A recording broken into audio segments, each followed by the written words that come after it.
I can guarantee that you have lost chess games like the one I'm about to show you, and you will keep losing them unless you watch this video and learn from the tidbits I'm about to share with you. If you're new here, welcome to Stanley Chess. If you like chess like me, then make sure you like the video and subscribe so you get more chess content and these videos get shown to more people. Let's hop into it. So I just played this game with the black pieces here. I'm currently around 1800. I haven't been playing too much. I'm trying to get back into it, get my rating up.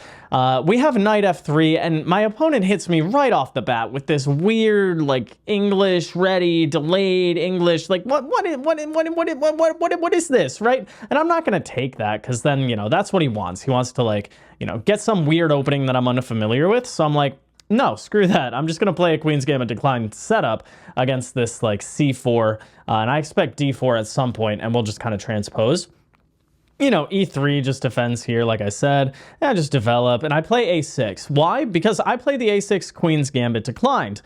Thank you, Levy, Gotham Chess, for that. And the point is, you know, I want to take and then hit the tempo with, or win a tempo against the bishop once this all happens, right? So now I get my bishop out to the long diagonal, and I get some space. I kicked his bishop, right? He had to move 1-2 times. And does the light squared bishop really want to be here? I'm not so sure.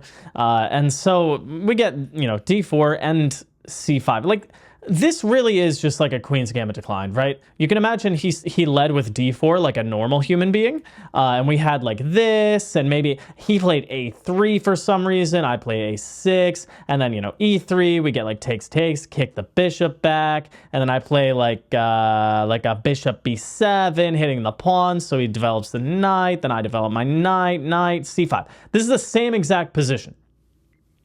The same exact position, right? Look at this. And then if we go back to when I play c5 in the game, nothing changes. We're in the game now, right? From this version. That's pretty cool. So he tried to trick me into playing an opening I didn't know, and then I ended up Uno reversing him into an opening I knew that he might not know. How about that? Chess is fun. So c5 here, and he takes, which grants me a bit of an edge. Now, I am going to go through this game. We're going to focus primarily on the endgame, but just bear with me through the opening here. I take, which brings his knight back. So he has to undevelop the knight to a square where he's going to have to bring it back out. Now, he is threatening, you know, b4 to hang on to this pawn here, so I do take it. And there's b4 just kicking my bishop back, and he develops his to the long diagonal. I bring my knight, we both castle, and rook c1, knight d5. Computer says this is a mistake, and I should be going right for like a5. I didn't like this move, knight c3, because if I take, then he's going to take here and hit this and this. Well, like this and then that once he takes the dark squared bishop. And so I didn't like that, and I was like, oh, well, this doesn't work because, well, he can, you know, I guess just take there. I thought just this, but then, oh, then the rook is hanging in this version. I think it was I think it was before he brought the rook. Yeah, I was thinking about a5 here. And I was correct. This is not great because of knight b5. Threatening the bishop with check. That's the difference here, and the rook is not here. So you have to move the dark squared bishop, and then a b4, and the bishop's kind of come alive here. That's not what I wanted. So if we go back here, I play knight d5. Should have played like a5 or bishop f3 first, you know, damage the pawn structure, or bring a rook to the party, right? But no, I was like, knight d5. Why? Well, I was like, if he takes me, then I take with my bishop, and I get a nice centralized bishop, maybe get it into c4. And I was like, you know what? A bishop in the center is pretty good. And then I had some other ideas too, so takes, and he redevelops the knight that he had wasted a move, like retaking the queen earlier. And so I was like, okay, I could go here and attack the rook, but the problem with this is that it loses because that's a skewer. So I didn't play that. I thought about bishop b3, preventing the rook from coming to d1, which is kind of interesting. But then I was like, what's the point? My bishop's kind of stuck here. I might have to go back at some point. I'm never going to want to go here because then after takes, my pawns are just got ugly, and he gets, you know, these. So I was like, okay, where do I move my bishop? Do I move my bishop? Yeah, let's move. Why? I'm going to take this, damage the pawn, create a target on f3. He's going to have to defend it, okay? And then I get my knight into c4, which is a very nice square, and I hit the bishop. Yeah, that looks pretty good. So let's go for that. And that all happens. Excuse me if my camera gets a bit dark. The exposure is wonky when the window behind me is nice and bright, but we'll make do. Let's brighten it up just a tad. You get to see this in real time. Okay. I think that looks a little bit better, but anyway, figuring out the exposure in this room, it's tricky. Okay, so knight e4 here hits my bishop, which is just annoying because I'm like, see, if I take here, then he's going to take here, and then, well, you know, maybe I just move my knight. I can't go back here because that would drop the pawn, right? So my knight is a little bit stuck. I mean, I could go here, but then what's the, you know, follow-up? I can't go there. So I'm like, oh, maybe I got to move my rook, but then he's going to play like, you know, maybe just knight back to e4 or something, f5, then he gets his knight in here. And I'm like, I didn't want any of that, right? Why would I do any of that? So instead, I just defend my bishop. And I figure I could move my bishop, which I should, according to the engine. I should move my bishop, keep it on the board, and then, you know, kick his knight out eventually and bring my rooks to the open files here. But I was like, you know what? No, I'm going to be stubborn. I'm going to bring my rook, defend the bishop, and think, okay, if he takes me, then I'm happy. Because now I'm threatening rook d2 with knight e3 threats on the way. Yeah, because of the pin. Also, the bishop is still hanging, so you got to move it. And then I was going to go here. And then like bishop c5, I was going to probably go here. But there's also check, which, you know, now that I see it on the board, I probably would have gone for.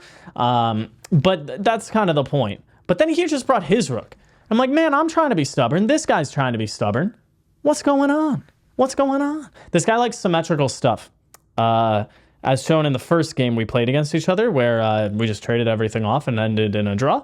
After the first 5 moves or 10 moves, I think we both realized where the game was going. But he likes to, you know, just play symmetrically and kind of keep the tension here. So I was like, you know what? Let's go for this tactic, which doesn't work. It's very bad. But I was down on the clock. I was under 5 minutes at this point, and we are 20 moves into the game, and he's got 14 minutes on the clock. If you boot up a 15 plus 10 rapid game on chess.com and you are 20 moves into the game with 14 minutes on the clock, what are you doing? What are you doing? You're a menace to society. What are you doing? God. No, but seriously, why is he spending no time? It's so annoying. I do have a better position. Here, according to the engine, I mean, I've got a better pawn structure in the long term. My knight is better placed, and you know, I've just got a little bit more going for me. But I'm down basically 10 minutes on the clock, right? So, what should I do? What should I do? Just probably go back. Trade the rooks, get my rooks to the open file, right? And just go for something like this. I can always push like f5 or f6, e5, you know, stuff like that. Although I may not want to lock out my bishop from that side of the board, but that's kind of the direction I should be going. Instead, I think, ooh, takes, and I win a pawn. But then I realized, wait a minute, after takes, he can trade rooks. And then I thought he was going to go rook c4. Which I saw as soon as I played bishop takes b4. I was like, oh no. Oh no, oh no. Oh no, no, no. Oh no, no, no, no. Why? Because after rook takes c4, you get 2 pieces for the rook. Now, it is equal according to the computer, but I don't know.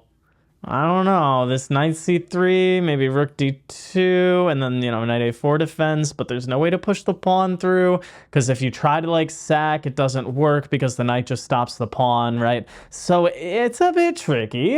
And I was like, dang it, I can't believe I blundered that. Ugh. But then he didn't do that. Instead, he took on g7. And I was like, wait, what? Because I just go here.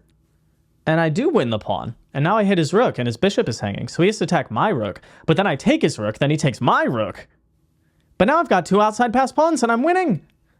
Now, if you made it to this point in the video, 1, be proud of yourself. You actually care about chess and you want to improve. High five. through the YouTube screen.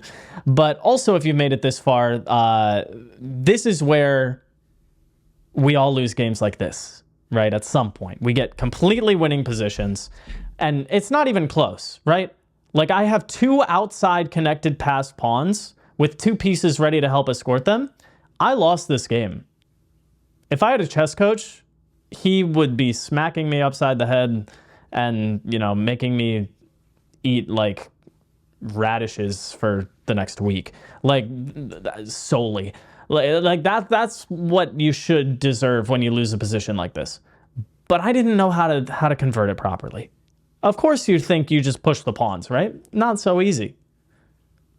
Already I'm messing up, right? I should be playing a5 first, which of course the pawns go together. But I thought to myself, literally, I'm just going to push. I don't really see a way for him to stop me, but he can stop me simply with knight c5. I don't know why I didn't see that. I was like, oh, if I push, how is he going to stop me?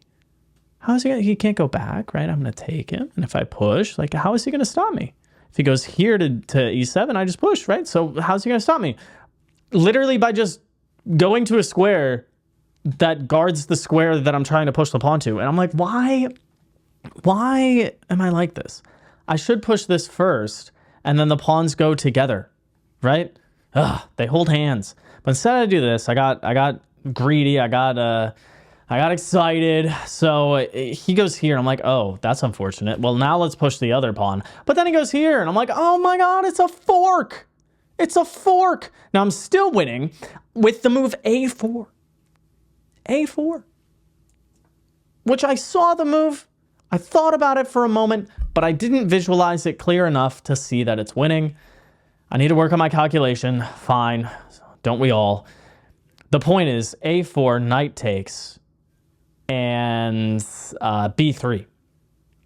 And there's no way to stop the pawns, right?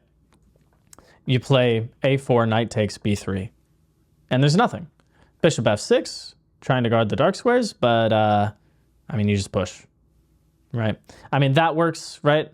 Or should, because now you have this. But there's a more accurate way than that, and that is just to play e5 and cut the bishop out of the game, right? Now, you could do this and this, but now it's should be easily winning. This whole game from here should have been easily winning, but, you know how it goes. So yeah, a4 takes b3 and GG. Yeah, there's just no way. You're gonna go like here, but you just push a3 and the pawns go. But instead, I'm like, you know what? Let's go for this, where if he takes me, and like bishop takes, then I push and I'm winning. I saw this. Yeah, there's nothing. Queen. Yeah, I saw that. But he went for this instead. And I'm like, I should be winning here. I'm not winning. I'm much better. But I was like, this is a lot more difficult than it looks. And I didn't know what to do. Now, again, if you made it this far, I know the title is like, stop losing games like this. Because we should stop losing games like this. It's awful. It hurts my soul. It drains my life force, I should not be losing games like this. It's ridiculous. Not at 1800. But I guess there's a reason I'm only 1800 and not higher. And this is the reason. But anyway, in terms of an endgame like this, where you have an outside passed pawn and the bishop should dominate the knight in an endgame like this, I know that. Like, the bishop can go from one side of the board to the other in a single move. The knight is stuck guarding this pawn. My king should be able to kind of go up and eat these pawns with the bishop's help, while the knight is stuck babysitting this b pawn. But I didn't know how to do it right. I didn't. So I start going to the wrong side of the board. I start going this way. I should run this way and go towards the pawn to try and kick the knight out and push the pawn, right? I was worried, silly me, that the king would get in and eat these pawns and push. You know how many moves that takes? 1, 2, 3, 4, 5, 6. You can't even go there. 6 to get out of the way. 7, 8, 9, 10, 11, 12 moves, and my bishop still guards the queening square. And I was worried about that for some reason. Look at me. 1, 2, 3, 4 moves, and I kick the knight out. Stop losing games like this, guys. And by guys, I mean me. But if you're watching, maybe you can learn from it too. Yeah, I don't know why I didn't run this way. Instead, I just shuffle my king back and forth. Like, I literally shuffle my king. I know I'm better, but for some reason, I'm like, I don't know what to do. I don't know what to do. Maybe he'll mess up. Maybe he'll make a mistake instead of me pushing my own agenda. So that's just ridiculous. What am I doing here? And then I'm like, okay, let's just make random moves, random moves, random moves, random moves. And then I lock up the position, right? Which I shouldn't be doing with the bishop. Should be opening it up. And now I'm like, I don't, now I'm like, okay, well, I have no choice. I have nowhere else to go but go try and help the pawn. But then tragedy strikes. I should be winning. I should be winning. Yeah? Ooh, look at that. But no, instead I go here and then here. And I blunder the pawn on f7 because of the fork. Yeah? So I allow too much counterplay, and I'm like, no worries, this pawn is still going. But here's the problem. Queening square is a light square. Guess who doesn't have a light squared bishop? This guy. So the pawn is not going to queen. I have no way to kick his king out of b1 here. Meanwhile, he's creating stupid counterplay over here, and I lose the game very promptly. Now, I should be winning if I go here, defend the pawn. Oh, but he's got the passed pawn and he's going to queen. How? He pushes, I take and attack this, right? Now I have two passed pawns, and this should be a win in your sleep, ideally, but you never know. And I'm like, honestly, from like here, I was like, I'm going to lose this game. I know it. I know I'm much better, but I don't know what to do, and I'm going to lose this game because I do this all the freaking time. I just don't play the right way. And then they just get like stupid counterplay out of nowhere and then just win the game. Look at this. Now he's got two connected pass pawns. I have two pass pawns as well, but his king stops this one, and this one just is going to get stopped by the knight. Now my bishop is tasked with stopping both of these pawns, which it can do. It can do that. But I'm going to lose this pawn, basically, and I'm shut out. And I had to realize here that there's no threat of pushing these pawns, and I should just go h3. H3 is the only move. H3. Point being, if you go here, then I go here, right? And I stop this, and you stop both pawns like that. And if you push the other pawn, well, then you lose that pawn, right? So that's no good. The pawns are frozen. Pawns are stuck. But instead of that, I was like, oh, I have to move my bishop somewhere so that I can try and like go here and stop the, like, I don't know what my thoughts were, but I had less than a minute from like, you know, for the past 20 moves or something. So I went here and immediately lose the game to just this. And I resigned because, I mean, there's just, you can't, now they're too far and you can't stop them. I mean, you can try this, but then here, there's nothing. I mean, not there, but you just queen. Yeah. Yeah, so very unfortunate. I should have known that when I have this outside pass pawn that's blockaded by the knight and defended by my bishop here, that I should be walking my king to help the pawn, kick out the knight, rather than just shuffle back and forth doing absolutely nothing while my opponent can completely lock up this side of the board, walk his king over here, and then create counterplay with his knight, eat my pawns, and push his pawns forward. I should have realized that. So, hey, stop losing games like this. For my sake, for your sake, for the sake of the chess gods, let's stop losing games like this, and we'll all feel a bit better about ourselves. Anyway, if you made it to the end, good job once again. Gold sticker for you and a thumbs up. Make sure you like and subscribe. I would appreciate it. Help this channel grow a little bit. And have a great rest of your day. Good luck in your next game. Don't lose like this.